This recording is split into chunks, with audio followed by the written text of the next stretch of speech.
बद्री विशाल भगवान की जय। रामचंद्र भगवान की जय। शंकर भगवान की जय। चैत्र मास के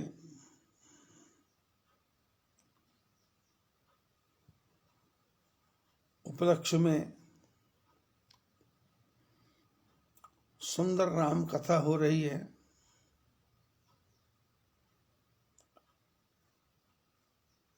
और आप सब लोग बहुत हृदय से मगन होकर के सुन रहे हो और सभी को आनंद आ रहा है।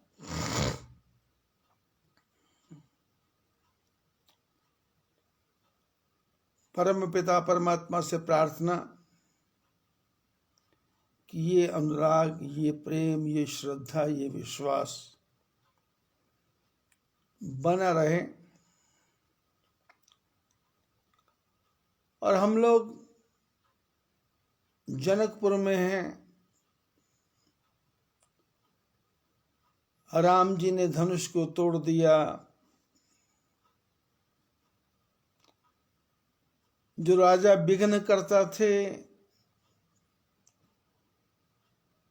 उनके अहंकार को दूर करने के लिए परशुराम जी पधारे।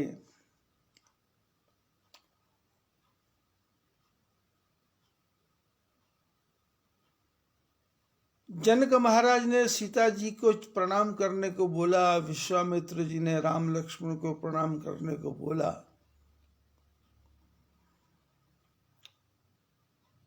और उसके बाद में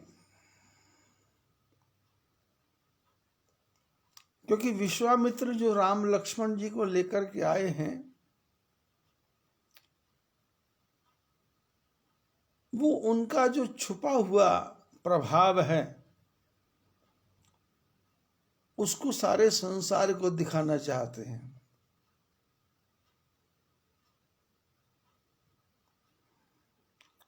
अब ताड़का को मारा, किसको पता लगेगा?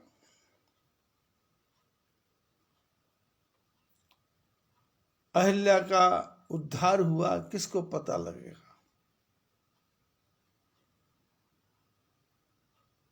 मारीच शत योजन गया सागर पारा, किसको पता लगेगा?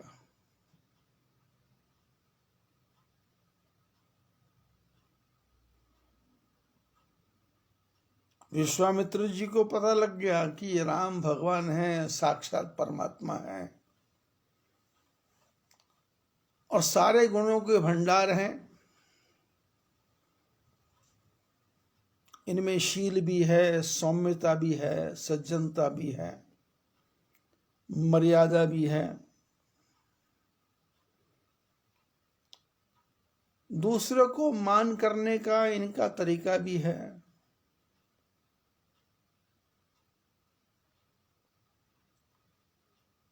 तो विश्वामित्र जी ने नया तरीका निकाला कि इनको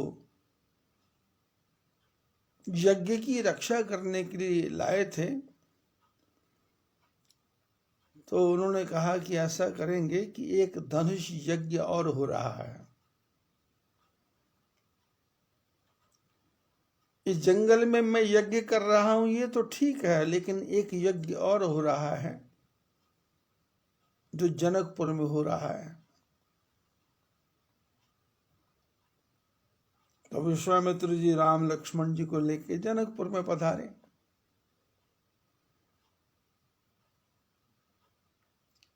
अब जनकपुर में जब पधारे तो पहले महाराज जनक विश्वामित्र जी को मिलने आए। तो विश्वामित्र जी ने बड़ी चालाकी से राम लक्ष्मण जी को थोड़ा सा अलग भेज दिया था कि तुम थोड़ा बगीचा देख के आ जाओ। इधर जनक महाराज अपने समाज के साथ आए थे। विश्वामित्र जी को प्रणाम किया, हालचाल पूछा, कैसे हो, कैसा स्वास्थ्य है, जंगल में कैसे रहते हो। और विश्वामित्र जी ने भी जनक के बारे में पूछा कि किस प्रकार से कार्यक्रम चल रहा है, तो जनक महाराज ने प्रणाम करके कहा कि आप महापुरुषों के आशीर्वाद से सब ठीक है, किसी प्रकार का कोई विघ्न नहीं है। अपनी बिटिया के लिए, सीता जी के लिए मैंने एक यज्ञ रखा है, धनुष भंग यज्ञ। अच्छा हुआ आप ऐसे अवसर पर आ गए, महापुरुषों का आशीर्वाद मिलेगा, मेरा भी जीवन धन्य हो जाएगा। जनक महाराज विश्वामित्र जी बात कर ही रहे थे, तही अवसर आए दो भाई। उसी समय दोनों भाई आए, राम लक्ष्मण।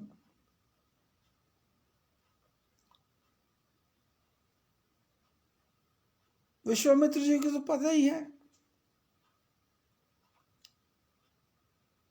लेकिन जिधर जनक बैठे थे उसके पीछे से वो घूम के आए।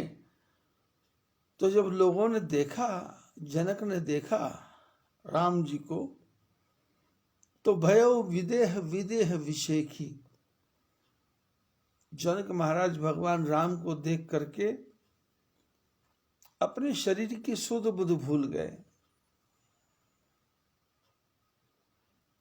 क्योंकि विदेह मैंने होता है जो देह से ऊपर है,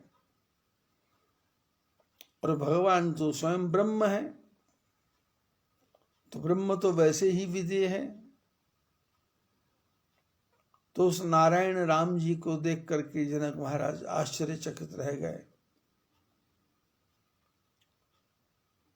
और पूछ बैठे विश्वामित्र जी से, कहु नाथ सुंदर दो बालक।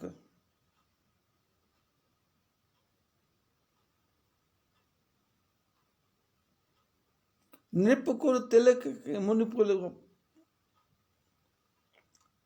ये राजाओं के पुत्र हैं कि मुनियों के पुत्र हैं, कौन है?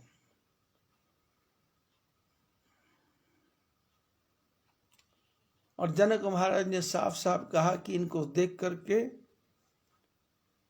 मेरा मन तो देह से ऊपर उठ गया है। मैं किसी के रूप को देख करके इतना मोहित नहीं होता हूं, लेकिन इन्होंने मेरे मन को चुरा लिया है।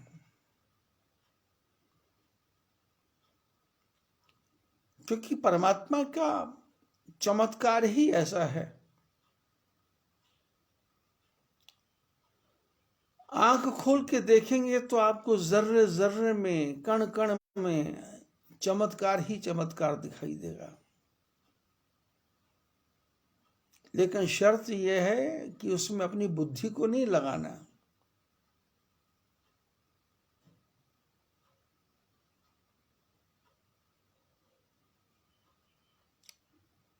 आकाश के उल्टे, आकाश के ऊपर तारे लटके हुए हैं, एक भी तारा हमारे ऊपर गिरता नहीं है।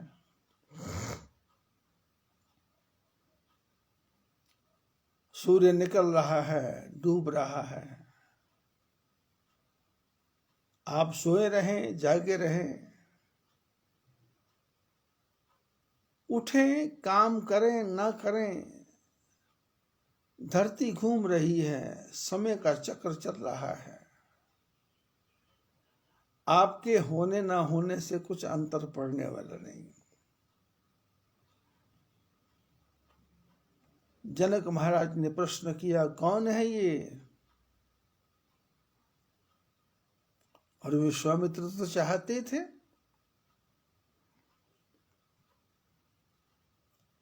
कि राम जी का ऐसा प्रभाव पड़ जाए, दुनिया को दिख जाए कि ये कौन है। तो उन्होंने कहा कि ये दो दशरथ के ढोटा, बाल मरालन के कल जोटा। ये दशरथ के पुत्र हैं। ये मैं जंगल में जो यज्ञ कर रहा था और उसमें राक्षस विघ्न करने आए थे, तो उसकी रक्षा करने के लिए मेरे साथ आए हुए हैं। और वहां रास्ते में अहिल्या नाम की वो महिला थी, जिसके बारे में तुम जानते हो। गौतम नारी शाप बस उपल देह धरि धीर। तो जनक महाराज ने क्या कहा, क्या हुआ? बोले उसका कल्याण हो गया, इनके चरण कमल की धूलि से उसका कल्याण हो गया।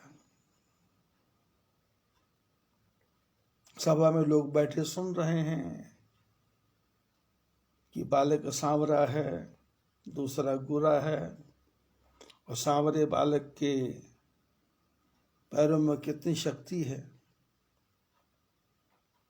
प्रभाव तो पड़ना ही था।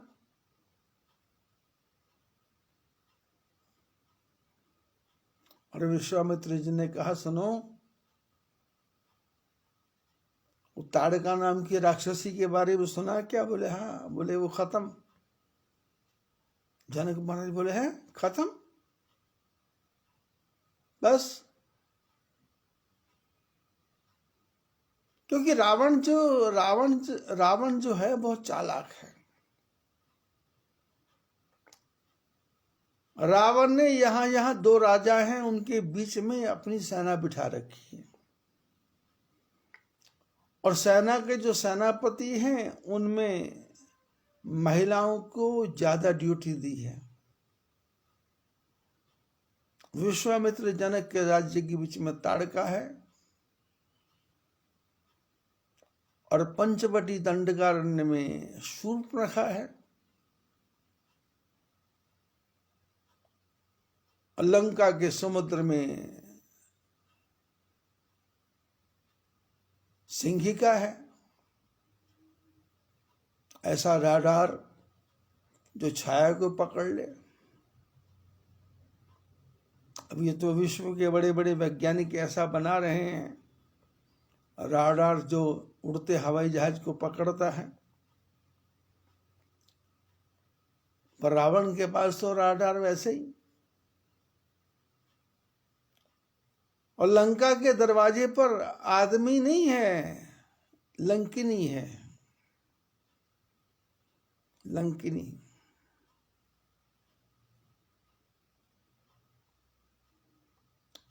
और सीता के सुरक्षा में भी पुरुषों को नहीं रखा, स्त्रियों को रखा,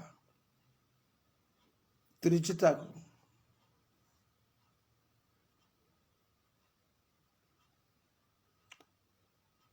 क्योंकि महिलाओं में एक विशेष शक्ति होती है कि वो आदमी की आंख को पहचान करके पता कर लेती है किस आदमी के मन में अच्छाई है या बुराई है। वो एकदम सावधान हो जाएगी। और महिलाओं में एक विशेषता होती है, उनको जानकारी इकट्ठा करने की इच्छा रहती है। इसलिए विशेषज्ञ हर बात को पूरे ढंग से पहचानना, जानना, समझना और उनके बारे में विचार करना, ऐसी महिलाओं में सर्वश्रेष्ठता होती है। रावण यही काम करता है। जैसे आज के जमाने में आप देख रहे हैं अमेरिका क्या कर रहा है।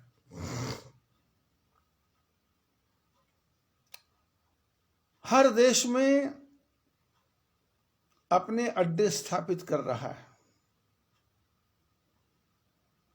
चाहे वो रशिया हो, चाहे वो चाइना हो, चाहे वो भारत हो, चाहे वो सऊदी अरेबिया हो, इराक हो, ईरान हो, अफगानिस्तान हो। अब पिछले दिनों मिस्टर ट्रंप ने कहा था अफगानिस्तान से सेना वापस बुला लूंगा, लेकिन अब ये बाइडेन जो आया है उसने बोला कोई सेना वापस नहीं जाएगी, सब यही रहेंगे। जो ईरान में है वो ईरान में रहेंगे, जो इराक में इराक में रहेंगे। वही नीति चाइना की है, उसने भी जगह जगह अपने अपने अड्डे बना रखे हैं।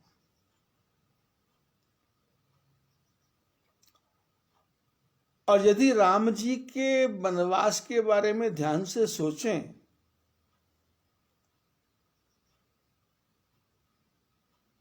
तो राम जी ने भी वनवास की यात्रा में जंगल में रहने वाले जो कोल, किरात, भील, बलचारी थे, निषाद थे, उनको अपना बनाया। जब आप कथा ध्यान से पढ़ते हो, यदि आपने रामायण ध्यान से सुनी है या पढ़ी है या समझी है, तो आपने देखा होगा जब भरत राम जी से मिलने आए तो गंगा नदी के किनारे पर निषाद राज को पता लगा कि राम जो वनवास को गए हैं उनका भाई भरत उनको चतुरंगिनी सेना लेकर के आया है। तो उसके मन में शंका हो गई कि शायद ये माँ ने 14 साल का वनवास दिया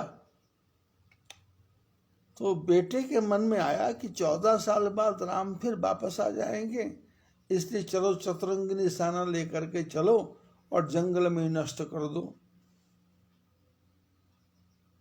लेकिन भगवान राम जी ने निषाद राज को इतना प्यार दिया था, इतना स्नेह दिया था कि वो नौका चलाने वाला केवट कहता है मैं आपका बिना पैर धोए आपको पार नहीं जाने दूंगा। मानस करण मूरी कछु है ही। यदि आप पार जाना है तो मोहि पद पद्म पखारन कहो। यदि आपको पार जाना है तो मेरे को पैर धोने को बोलना, मेरे को आवश्यकता नहीं है, आपको आवश्यकता है तो। और जब पैर धुल जाएंगे तो पार कर दूंगा मैं, और पार करने के बाद मैं आपसे कोई किराया भाड़ा भी नहीं लूंगा। ये केवट बोल रहा है।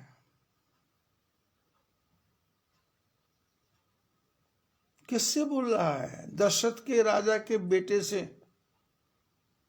दशरथ की प्रजा में रहने वाला केवट, नौका चलाने वाला, कितना मुंहफट है।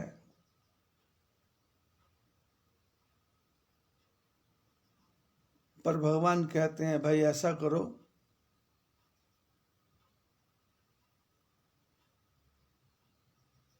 सुन के वट के बैन प्रेम लपेट अटपटे, बिह से करुणायन,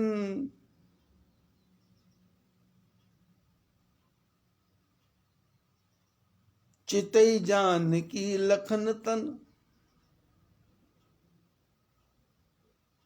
लक्ष्मण सीता जी की तरफ देख के राम जोर जोर से हंस रहे हैं,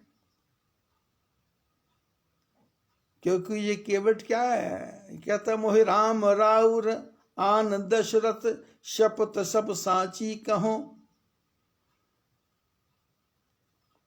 वर तीर मारहि लखन पै, जब लगी न पाए पखारे हूं, तब लगी न तुलसीदास नाथ, कृपाल पार उतारे हूं। पद कमल धोई चढ़ाई, नाथ न नाथ, नाथ न नाथ उतराई चहु, मोहि राम राउर आन दशरथ, शपथ सब साची कहूं, वर तीर मारहि लखन पै, जब लग न पाए पखारे हों, तब लगे न तुलसीदास नाथ, कृपाल पार उतारे हों। चैलेंज की भाषा में बोलता है, आपके चरण कमल धोना चाहता हूं,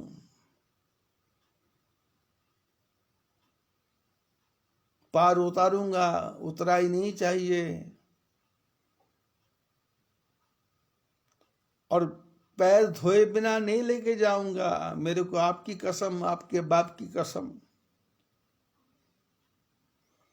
लक्ष्मण जी क्रोध में आ गए। केवट ने कहा, चाहे लक्ष्मण तीर मारें, पर जब तक पैर नहीं धोऊंगा तब तक पार नहीं उतारूंगा।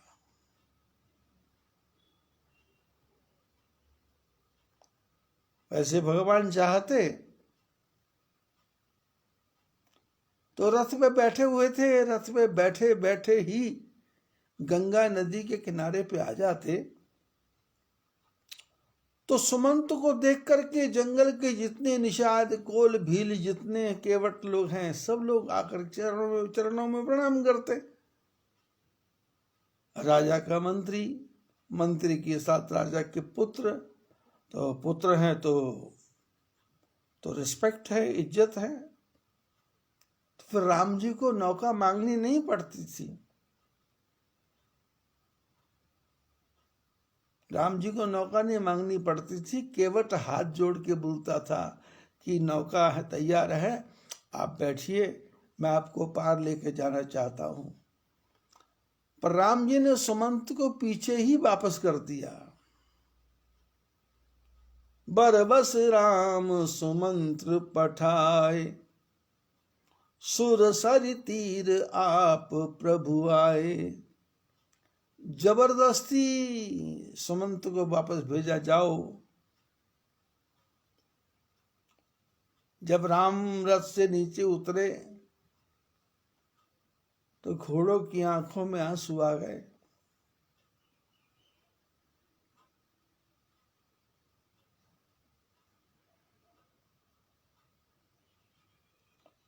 घोड़ों की आंखों में आंसू, हिन हिनाने लगे घोड़े।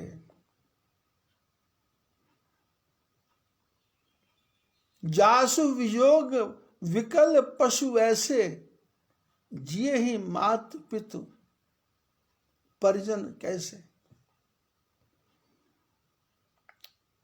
बोले जिस राम के वियोग से पशुओं का ये हाल है, घोड़ों का ये हाल है, तो उनके माता पिता कैसे जीवित होंगे।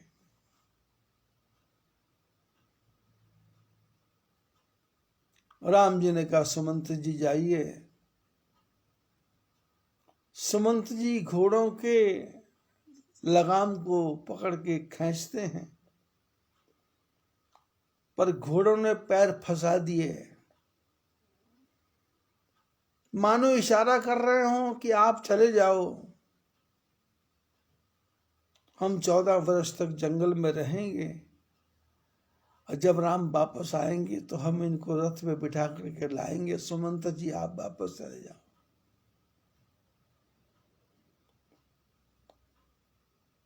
पर सुमंत जी अपने हृदय को कठोर करके घोड़ों को खींच करके ले जा रहे हैं। राम जी पैदल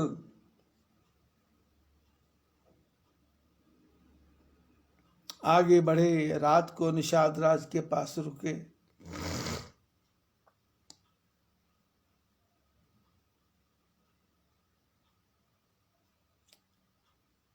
रात को निषाद राज पास रुकने के बाद में चर्चा चली।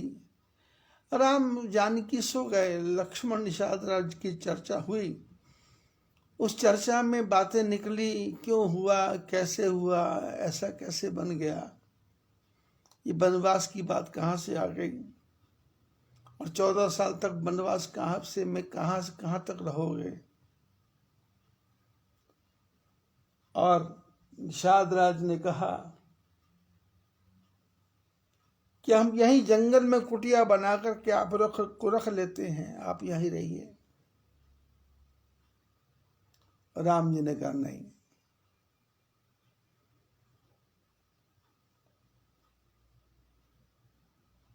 और घटनाक्रम ये हुआ कि उसी रात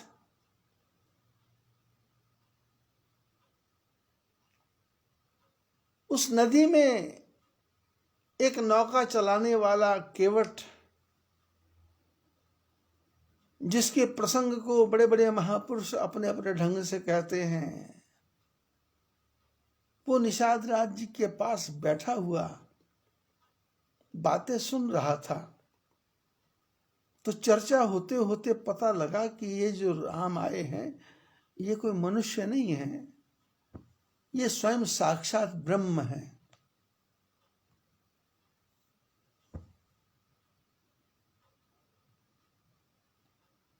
तो केवट के मन में एक विचित्र प्रकार का विचार आया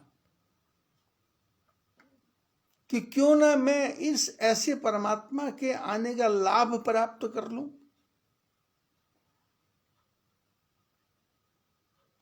गंगा में रहने वाली जो मेरी नौका है, उस नौका में इस भगवान को बिठा करके लेके जाऊंगा तो मेरी नौका भी धन्य हो जाएगी, मैं भी धन्य हो जाऊंगा। लेकिन ऐसा बनेगा तो कैसे? तो उसी समय चर्चा चल रही थी कि ये जो राम जी को वनवास हुआ है, इसके पीछे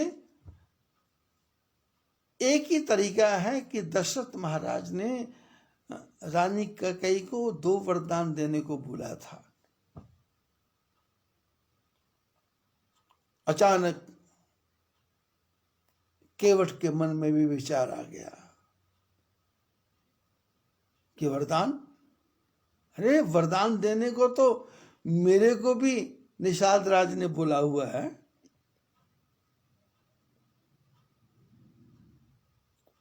मैंने भी तो जंगल में जब सिंह, एक शेर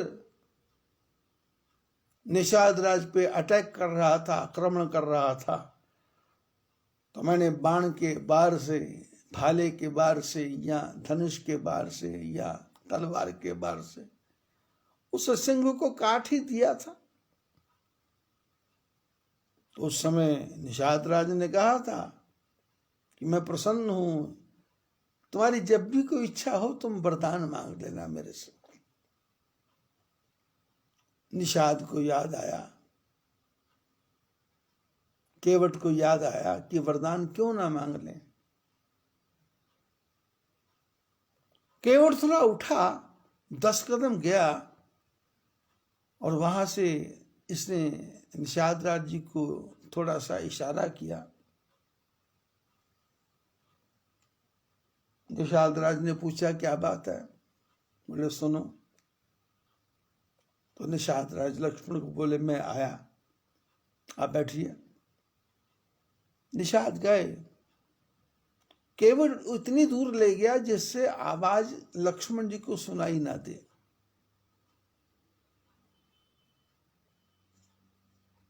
केवट ने निषाद को कहा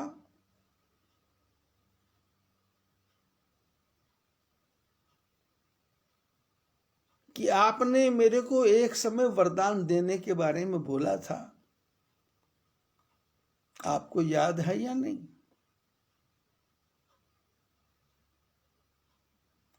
निषाद ने कहा कौन सा वरदान? बोले भूल गए शायद।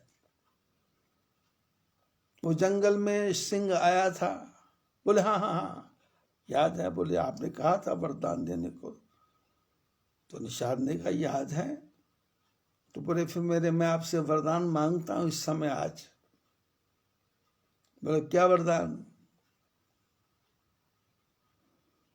केवट ने कहा वरदान कुछ नहीं चाहिए, आप क्या चाहते हैं? राम कल को यहां से चले जाए। निषाद ने कहा मेरा तो मन करता है राम जी 14 वर्ष यहीं रहें।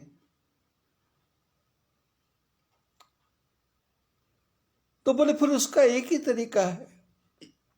क्या? बोले जितने भी नौका वाले हैं उन सबको इशारा कर दो कि गंगा के किनारे किसी की नौका भी ना रहे। अब किसी की नौका नहीं रहेगी तो ये पार कैसे जाएंगे? निषाद ने कहा इससे में कौन है यहाँ? केवट कोई तो नहीं है। तो केवट ने कहा मैं हूं ना। बोले तुम हो तो फिर क्या करना है? बोले मैं सबको बोल देता हूं। निषाद राज ने बोला ठीक है सबको बताओ, लेकिन कानो कान किसी को खबर ना हो, राम लक्ष्मण जी को पता न लगे। केवट ने कहा आप चिंता मत करो, मैं सब काम करता हूं। निषाद की आज्ञा लेकर के केवट एक एक नौका वाले के पास गया। निषाद राज्य की आज्ञा, कल को गंगा किनारे नौका दिखाई नहीं देनी चाहिए। सब लोगों ने अपनी अपनी नौकाएं छुपा दी। केवट ने सबको तो बोला, पर केवट ने अपने आप को तो नहीं बोला। अब प्रातः काल का समय है। राम जी ने कहा चले, निषाद राज ने कहा चलो।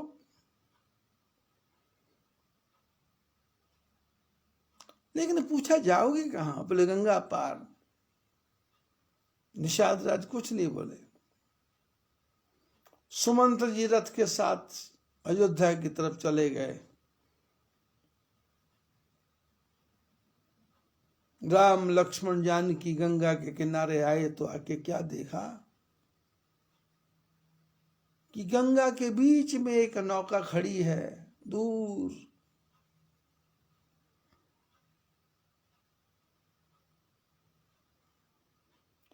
और बाकी सारे घाट खाली हैं।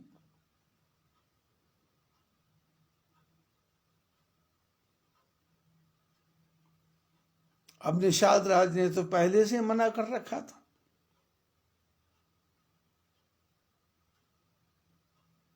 लेकिन केवट को बीच में नदी में देखा नौका लेकर के, तो निषाद ने सोचा कि शायद जो मैंने आज्ञा दी है उसका पालन हो रहा नहीं हो रहा, इसलिए ये चेकिंग करने के लिए बैठा होगा, देखने के लिए बैठा होगा कि कोई नौका लेके तो नहीं आ रहा। ठीक है, नॉर्मल है। लेकिन भगवान जो गंगा के किनारे आए तो मांगी नाव न केवटियान। राम जी ने कहा भैया नौका लाओ। केवट ने हाथ से इशारा किया, नौका नहीं आएगी। अब निषाद कुछ बोल ही नहीं रहा। हालांकि निषाद राजा हैं, केवटों के राजा हैं। कोल किरात भिल्ल बनचारी इनके सबके राजा हैं। ऑर्डर करें तो कौन नहीं आ सकता। लेकिन निषाद साइलेंट है, चुप। आराम से भी निषाद की तरफ देखते नहीं है नॉर्मल ढंग से, क्योंकि असली रियलिटी क्या है, सच्चाई क्या है, ये किसी को पता ही नहीं है। निषाद को पता है या केवट को पता है।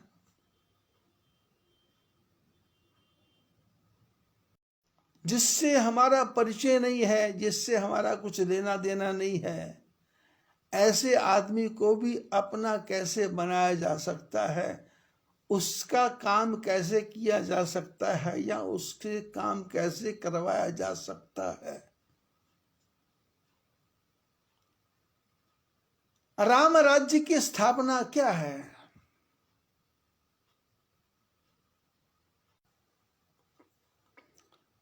रास्ते में मिलने वाला भील निषाद राज, उसको कैसे अपना बनाना है।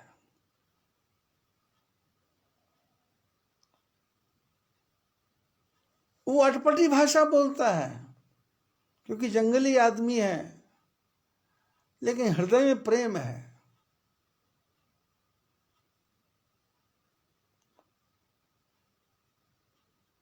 यदि गूंगा बहरा आदमी भी है और उसके हृदय में प्रेम है,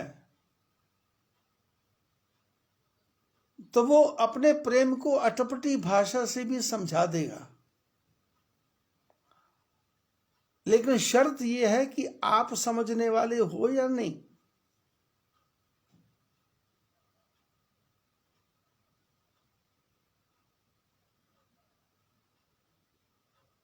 दिमाग नाम की चीज नहीं है जिसके पास, ऐसा आदमी भी अपना काम करवाने के लिए प्रेम की भाषा जानता है। लेकिन शर्त है कि आपके पास वो बुद्धि है क्या?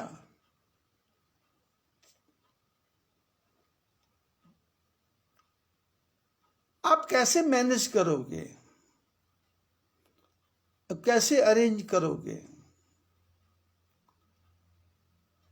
आप कैसे उसको यूटिलाइज करोगे, उसका उपयोग कैसे करोगे?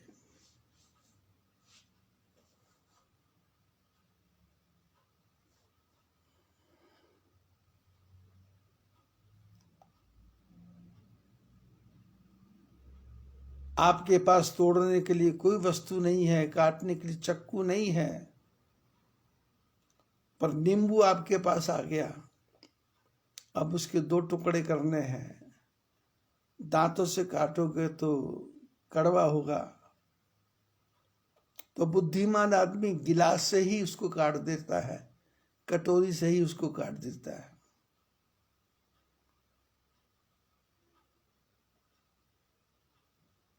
प्याज के टुकड़े करने हो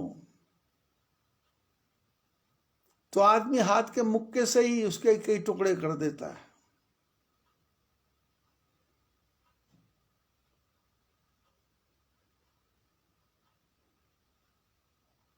किसी चीज की चटनी बनानी हो तो मिक्सी से तो बनी जाएगी, सिलबट्टे से भी बन जाएगी। यदि किसी के पास दिमाग ज्यादा है तो वो कटोरी से पीस पीस करके भी चटनी बना ही देगा।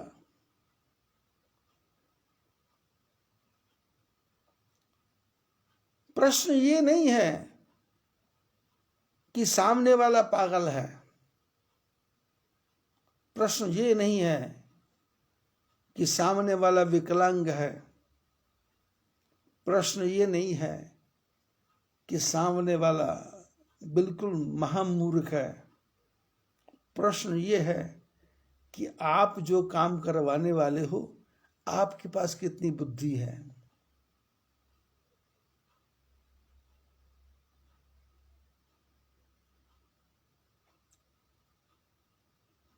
किसी को आंख दिखा के भी काम लिया जा सकता है, किसी से होठों से मुस्कुरा के भी काम लिया जा सकता है, किसी को डांट के भी काम लिया जा सकता है, किसी को डपट के भी काम लिया जा सकता है, किसी से झपट के भी काम लिया जा सकता है। लेकिन काम लेना आता है क्या आपको?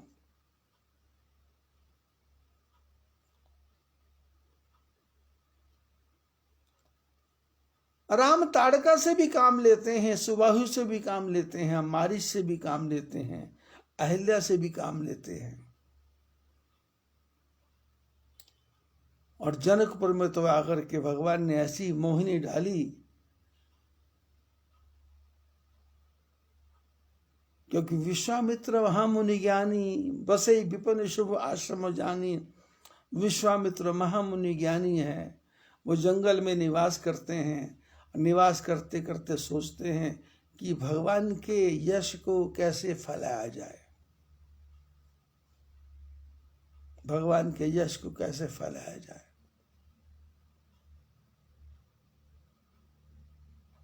ये बड़े बड़े जो कथाकार हैं,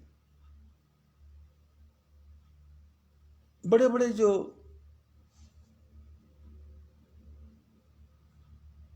प्रदर्शन करने वाले हैं,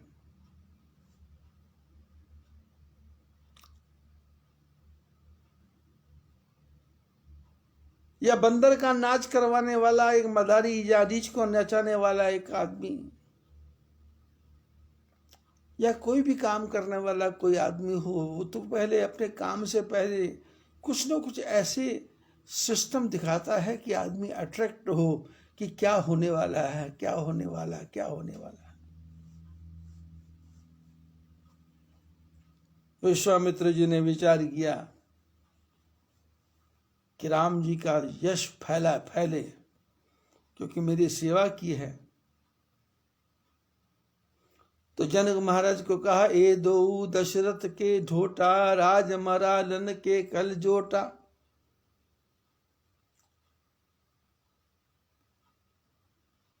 और विश्वामित्र बोल